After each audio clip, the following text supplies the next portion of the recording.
మరణానికి సంబంధించి కుటుంబ సభ్యులు ప్రభుత్వ విచారణ మీద నమ్మకం వ్యక్తం చేస్తున్నా కొందరు రాజకీయ ముసుగులో దీన్ని ఒక వివాదం చేద్దామని చూస్తారు. దీన్ని ఎలా కంట్రోల్ చేస్తారు? నేను గతంలో కూడా చెప్పాను, మాతో ధీటుగా పోటీ పడలేక కుల మత ప్రాంత విభేదాలు రెచ్చగొట్టి రాజకీయ లబ్ధి పొందాలనేది వైకాపా లక్ష్యం. దాంట్లో మీకు ఎలాంటి సందేహం అవసరం లేదు. పాస్టర్ ప్రవీణ్దే కాదు, ముందు ముందు కూడా ఇలాంటి అనేక డ్రామాలు వాళ్ళు చేస్తారు. ప్రజలందరూ అప్రమత్తంగా ఉండాలి. అనేక డ్రామాలు చేస్తారు. ఇప్పుడు ప్రభుత్వం ప్రతి ఇష్యూని సీరియస్ గా తీసుకుంటుంది, దర్యాప్తు చేస్తుంది. ఒకవేళ ఎవరైనా తప్పు చేస్తే వాళ్ళు వదిలిపెట్టే ప్రసక్తి ఉండదు ఈ ప్రభుత్వంలో.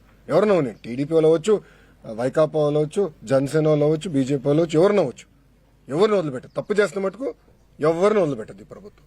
అది చాలా క్లారిటీగా లా అండ్ ఆర్డర్ విషయంలో గౌరవ ముఖ్యమంత్రి గారు చాలా క్లియర్ గా ఉంది. అవునండి, ఎందుకు పని చేయకూడదండి? ఎందుకు పని చేయదండి? రెడ్ బుక్ లో ఏముంది? ఎవరైతే చట్టాన్ని ఉల్లంఘించి ప్రజల్ని కార్యకర్తలను ఇబ్బంది పెట్టారో వాళ్ళని వదిలిపెట్టనన్నాను. అంటే వాళ్ళు చట్టాలు ఉల్లంఘించినట్టే కదా. చట్టాలు ఉల్లంఘించిన వాళ్ళపైన యాక్షన్ తీసుకున్నాం. అదే రెడ్ బుక్. యాక్షన్ తీసుకుంటాం, దాంట్లో ఎలాంటి డౌట్ లేదు. ఇది రాజారెడ్డి రాజ్యాంగం కాదండి. గేట్లకి తాళాలు కడతాం, ఏం తప్పు చేయనోడి పైన దొంగ కేసులు పెడతాం. అది ఎప్పుడు చేయలేదు. ఈరోజు జగన్మోహన్ రెడ్డి గారు ఫ్రీగా తిరగట్లేదు. Z+ సెక్యూరిటీ ఉందండి. అరే పవన్ అన్న కన్నా ఎక్కువ సెక్యూరిటీ ఉంది ఆయనకి. భలే ఉన్నారు. పవన్ అన్న కన్నా ఎక్కువ సెక్యూరిటీ ఆయనకు ఉంది. పవన్ అన్న classification Z category, Jaganmohan Reddy గారికి Z+. ప్రభుత్వమే బుల్లెట్ ప్రూఫ్ వాహనం ఇచ్చి, ఆయన ఆంధ్ర రాష్ట్రంలో ఎక్కడ తిరిగినా ప్రభుత్వమే బుల్లెట్ ప్రూఫ్ వాహనం ఇచ్చి వెళ్ళిస్తుంది.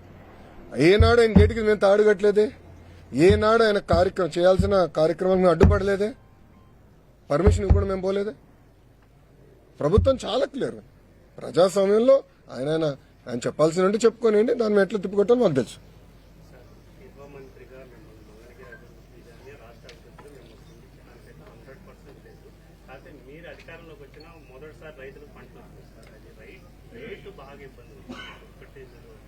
అన్న ఇప్పుడు మీరు చూస్తే వరి తీసుకుంటే, వరి విషయంకి వస్తే ఒక్క నిమిషం పూర్తి చేయను.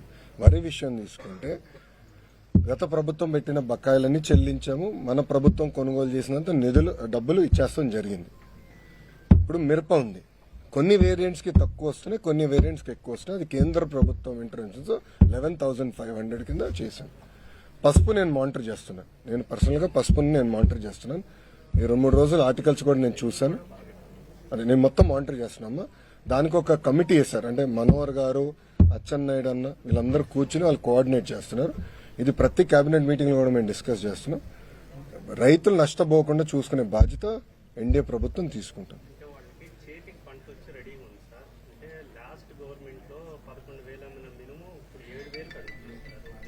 అమ్మా ఇప్పుడు ఏమైందంటే అది మార్కెట్ ఫ్యాక్టర్, ప్రభుత్వాలు కాదు, అది మార్కెట్. అంటే పంట ఎక్కువ వచ్చిన తర్వాత ఏమైందంటే దానివల్ల ధరలు పడిపోతున్నాయి.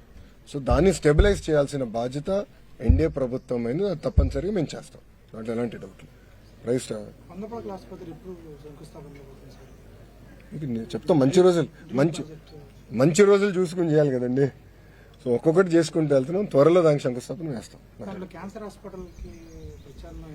100% చేస్తాం. ఓకేనా? కొంచెం కేబినెట్ మీటింగ్ ఉంది, నాకు కొంచెం బయలుదేరుతాను. ఆల్రెడీ పర్మిషన్ లో ఉన్నానమ్మా. హెడ్ మాస్టర్ దగ్గర పర్మిషన్ తీసుకున్నట్టు నేను బాబు గారి దగ్గర పర్మిషన్ తీసుకున్నాను. ఎందుకంటే మంచి ముహూర్తం అన్నది, పవిత్రమైన కార్యక్రమం. నేను ఉంటా. ఇది